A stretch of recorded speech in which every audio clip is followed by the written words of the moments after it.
샬롬. 8월 19일 화요일입니다. 신하심 챌린지 바로 두 번째 날이 되었습니다. 여러분들의 어제 하루는 어떻게 채워졌나요? 궁금합니다. 제가 몇몇 제보를 받기도 했는데요. 이렇게 시작하게 되면서 주위에서 놀랐다라고 하는 반응도 있었습니다. 가족들이나 주변의 사람들이 보고 이런 변화가 시작이 되었다고 라고 하는 말도 있었을 텐데요. 가장 중요한 것은 나 자신이 느끼는 변화일 것입니다. 그 아름다운 변화를 오늘도 이어나갈 수 있기를 축복합니다. 오늘 말씀 나눔 시작할게요. 스가랴서 12장입니다. 어제 11장에서 우리는 선한 목자를 거부했던 이스라엘의 모습을 보았습니다. 그렇다면 그 뒤에는 하나님의 징계나 심판이 뒤따라야 됩니다. 그런데 오늘 12장은 경고라는 무거운 제목으로 시작하면서 내용은 놀랍게도 이스라엘의 구원과 승리를 선포합니다. 이 역설 속에 담긴 하나님의 깊은 뜻을 오늘 함께 따라가 보겠습니다. 오늘 이야기의 배경은 온 세상이 예루살렘을 향해 총공격을 감행하는 위기 상황입니다.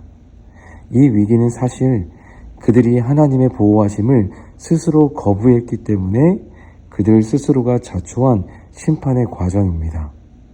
그런데 하나님은 바로 이 위기의 한복판에서 놀라운 반전을 일으키십니다. 이스라엘을 징계하던 세상 나라들이 교만해지자 하나님은 이제 그들을 역으로 심판합니다. 예루살렘을 공격하려던 자들이 오히려 스스로 파멸하게 만드시는 것이죠. 이것이 바로 경고라는 제목의 이중적인 의미입니다.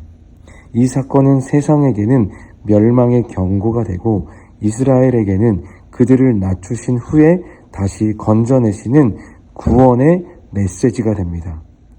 하나님은 때로 우리를 징계하시지만 그 목적은 우리의 멸망이 아니라 다시 돌이키게 하시려는 더 큰 구원의 계획이 있습니다. 하나님은 그렇다면 이 전쟁에서 어떻게 승리하게 하실까요? 아주 놀라운 방법으로 싸우십니다. 먼저 예루살렘 자체를 일종의 덫으로 만듭니다. 적들에게는 이 예루살렘을 치는 것이 바로 그들을 취하게 하는 잔이 되게 한다. 이스라엘을 공격하는 것 자체가 취하는 잔이 되고 또 들려다가 허리를 다치는 무거운 돌이 되게 하시겠다 하셨어요. 그리고 여기에서 그치지 않습니다. 6절에서 이제 유다 백성을 나무 단 사이에 불 붙는 화로, 곡식 단 사이에 횃불처럼 만드시겠다라고 약속합니다. 나무 사이, 곡식 사이에 불이 있다라는 것은 곡식이 셉니까? 불이 셉니까? 그렇죠. 불이 더 강합니다. 유다 백성을 그렇게 만드시겠다라는 거예요. 그래서 수동적인 방어를 넘어서 하나님의 백성이 불처럼 일어나 적들을 불사르는 강력한 존재가 된다는 것입니다.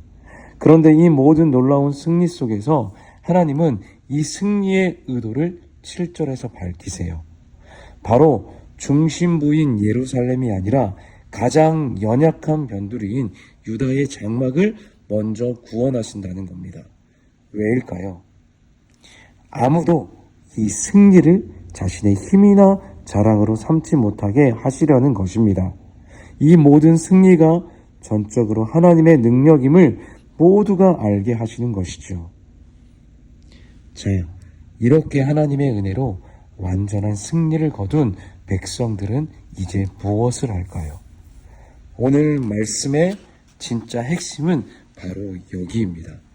10절 말씀을 보시면 내가 은총과 간구하는 심령을 부어주리니 그들이 그 찌른 바 그를 바라보고 히브리어 원문에 보면 그들이 그 찌른 바 나를 바라보고라고 되어 있어요. 뭐냐? 외부와의 전쟁이 끝난 후에 하나님은 이제 그들의 내면에 은총과 간구하는 영을 부어주세요. 그 은혜의 영이 임하자 그들의 시선은 한 곳으로 향하는데 바로 그들이 찌른 바 그는 하나님, 즉 자신들의 죄로 인하여 상처를 입으신 하나님 자신을 바라보게 된 것입니다. 이 예언은 훗날 십자가에 달리신 예수 그리스도를 통해 성취되었습니다. 여러분, 우리의 가장 큰 전쟁은 내 마음의 죄와 싸우는 것입니다.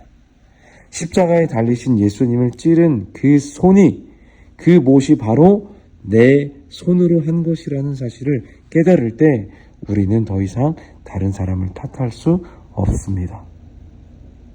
혹시 지금 우리의 가장 큰 문제가 무감각은 아닐까요? 예배의 자리에 와도 우리의 마음이 움직이지 않고 죄를 지어도 양심의 가책이 사라지고 이 무감각이야말로 우리 시대 가장 치열하게 싸워야 되는 영적인 적일지도 모릅니다.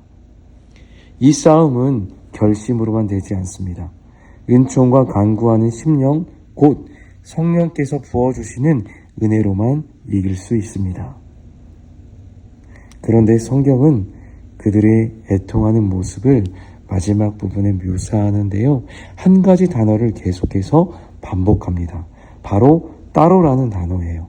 왕족도 따로, 제사장도 따로, 심지어 가장 가까운 관계인 부부 사이, 남편과 아내조차도 따로 통곡하고 애통한다라고 묘사합니다. 이것이 의미하는 것은 무엇일까요? 바로 참된 회개는 군중의 심리에 휩쓸려서 표출되는 감정이 아니라는 거예요. 회개는 내가 하나님 앞에 단독자로 서서 다른 누구도 대신해 줄 수 없는 나의 죄를 직접 마주하고 깊이 통곡하는 지극히 개인적인 경험이요 개인적인 상황이라는 것을 우리에게 가르쳐 줍니다. 그 정직한 개인의 회개가 모여서 온 공동체를 살리는 거룩한 회복을 이루게 되는 것이죠. 하나님의 승리는 우리의 상황을 바꾸는 데서 끝나지 않습니다.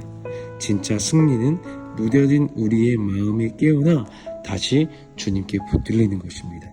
오늘 하루 우리를 위해 십자가에 찔리신 주님을 깊이 묵상합시다. 그리고 혹시 내 마음에 찔림을 주시는 죄의 영역이 있다면 다른 사람을 탓하지 않고 따로 주님 앞에 엎드려 정직한 눈물을 흘리는 은혜가 있기를 바랍니다. 그 눈물 위에 하나님의 진정한 위로와 회복이 시작될 것입니다. 오늘도 주님의 십자가 은혜 안에서 승리하는 여러분들 되시기를 응원합니다.